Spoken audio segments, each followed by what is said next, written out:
Olá, olá, olá, professor Irineu Ruiz, mais uma vez com você aqui no Realize Concursos, dando seguimento aí ao nosso curso. Na aula de hoje vamos falar sobre os funcionários públicos atípicos ou por equiparação. Sugiro a você que lembre a expressão funcionário público por equiparação, tá bom? Por quê? Funcionário público por equiparação? Porque a banca cobra mais por equiparação do que funcionário público atípico, tá bom? Agora vamos lá, uma pequena reflexão antes de te mostrar esse conteúdo. Funcionário público por equiparação. Perceba, por equiparação.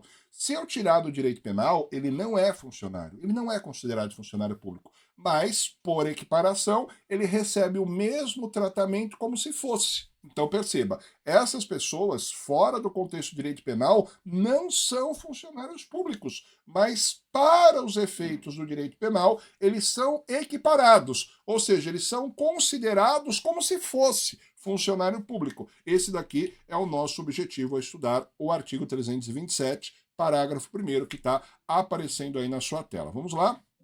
Equipara-se a funcionário público quem exerce cargo, emprego ou função em entidade paraestatal e quem trabalha para a empresa prestadora de serviço contratada ou conveniada para execução de atividade típica da administração pública.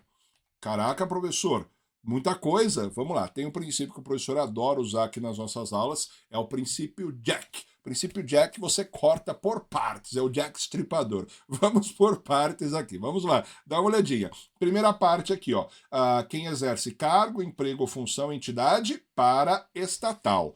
Professor, entidade paraestatal? Nunca ouvi falar desse nome.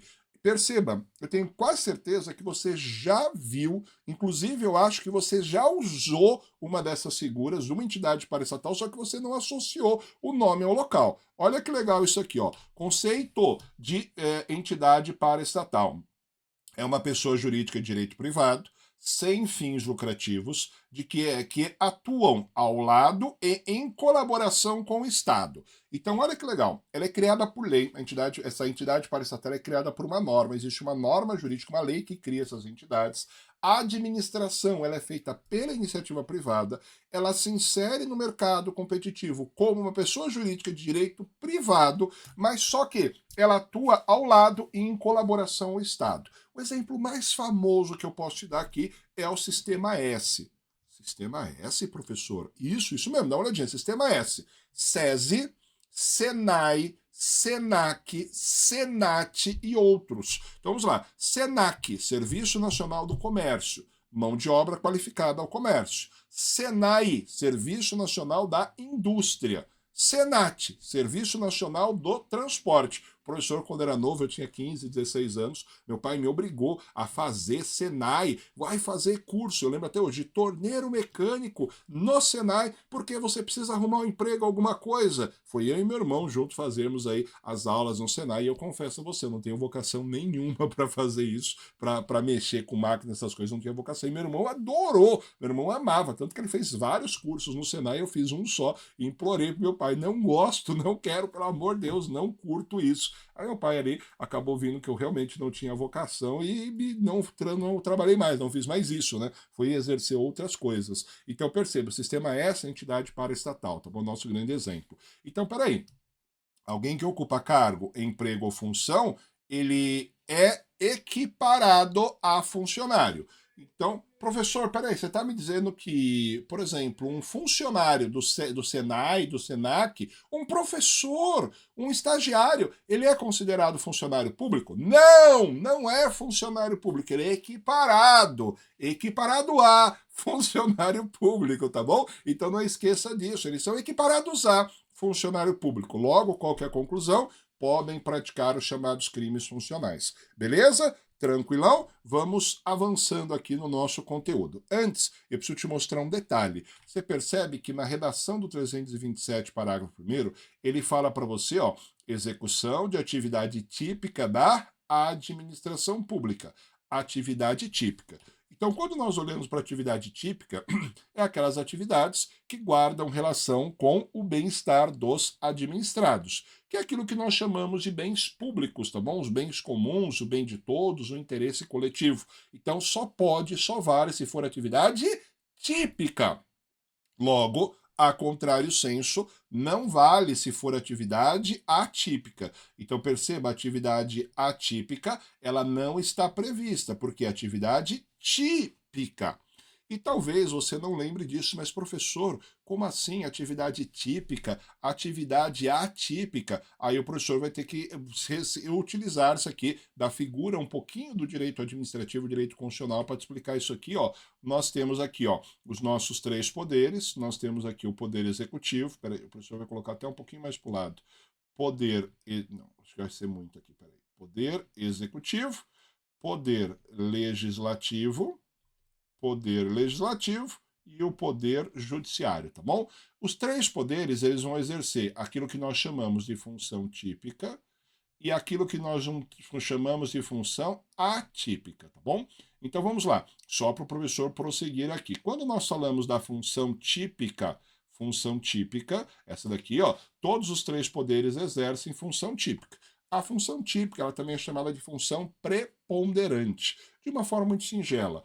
O que é a função típica? Quando o Barão de Montesquieu criou a tripartição dos poderes, isso lá em meados do século XVIII, 17, 18, ele trouxe para nós qual é a missão, para que cada um dos órgãos foi criado. E essa é a função típica do órgão. Para que ele foi criado? E aqui é bem simples, ó.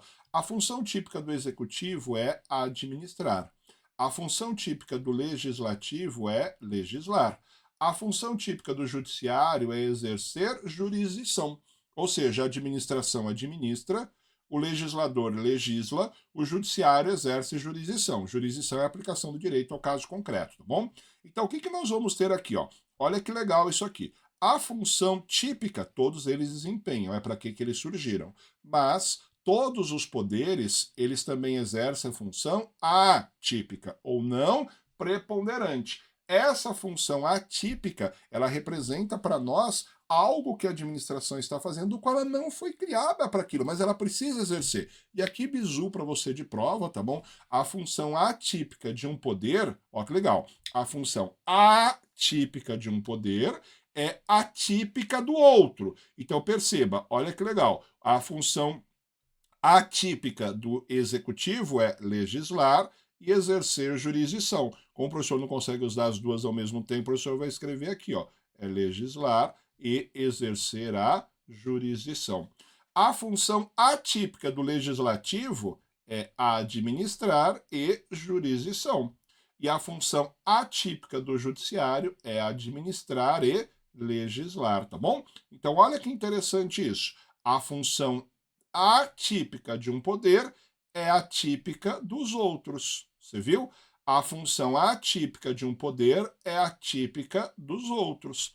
A função atípica de um poder é a função típica dos outros. Com isso você monta essa tabela, fica perfeito. Então perceba, cada um dos órgãos possui a função. Só a título de exemplo, tá bom? O poder legislativo, o poder executivo, função típica administrar, função atípica legislar. O atípico, ele edita decretos, resoluções, portarias, instruções normativas, provimentos. Isso tudo é função atípica. Eles editam, de uma forma geral, atos normativos infralegais. E o poder executivo ainda exerce jurisdição. Por exemplo, um processo de licitação, ele precisa escolher qual é o licitante vencedor. Um processo administrativo disciplinar, do qual precisa punir o agente público. Ele vai exercer uma função jurisdição, tá bom? Beleza? Vamos lá. Avançando o nosso conteúdo, focado aí agora naquilo que está de laranja na sua tela, tá bom? Vamos lá.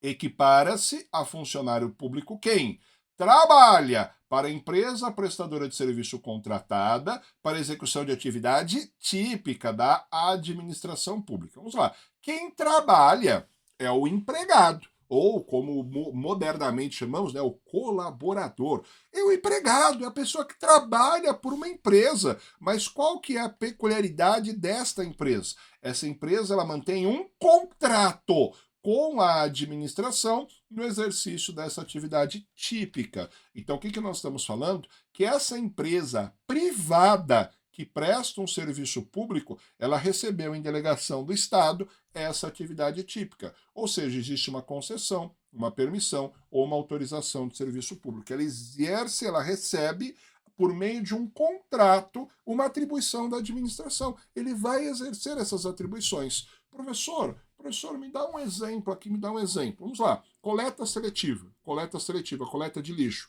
Na sua rua ou próximo a ela, assim como na minha rua ou próximo a ela, passa o lixeiro. O lixeiro passa. O lixeiro é uma empresa contratada pela prefeitura, âmbito local, coleta de resíduos sólidos, que vai exercer uma função típica da administração, que é administrar a máquina pública.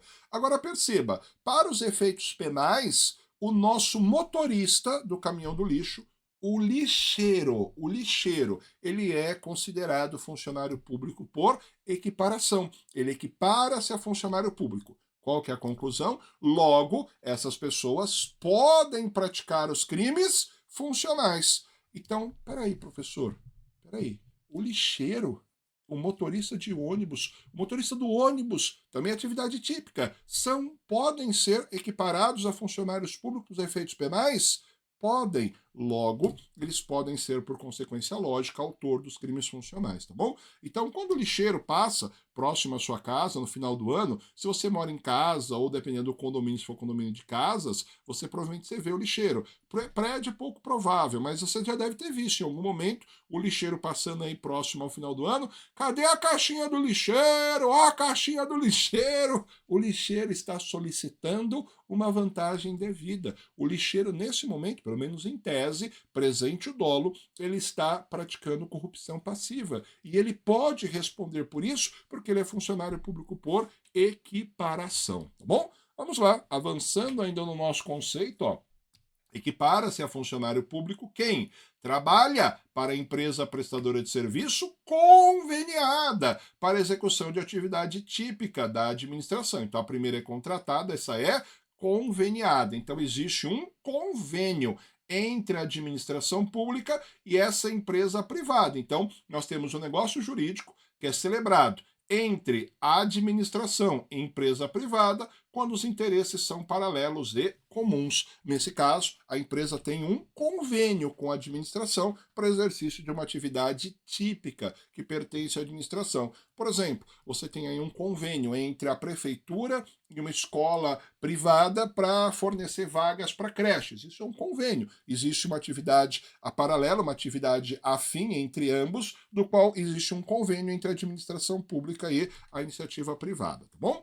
Beleza? Tranquilo? Vamos lá, avançando aqui uma questãozinha de jurisprudência para você do STJ, para finalizar aqui nesse bloquinho de aula.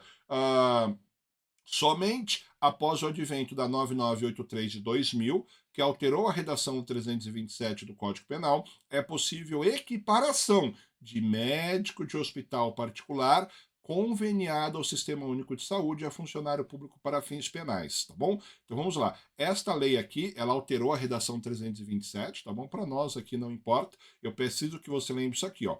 É possível que médico de hospital particular que tenha convênio com o SUS, ele é considerado funcionário público para os efeitos penais. Então vamos lá, se você é atendido por hospital privado, mas esse hospital particular, ele tem um convênio com o SUS, de tal forma que ele está prestando um serviço público, o médico que está atendendo nesse consultório, nesse hospital, ele é equiparado a funcionário público para todos os efeitos penais. Beleza? Tranquilo? E com isso, nós terminamos a nossa aula. Nos encontramos na próxima aula daqui a pouquinho. Um forte abraço. Tchau, tchau!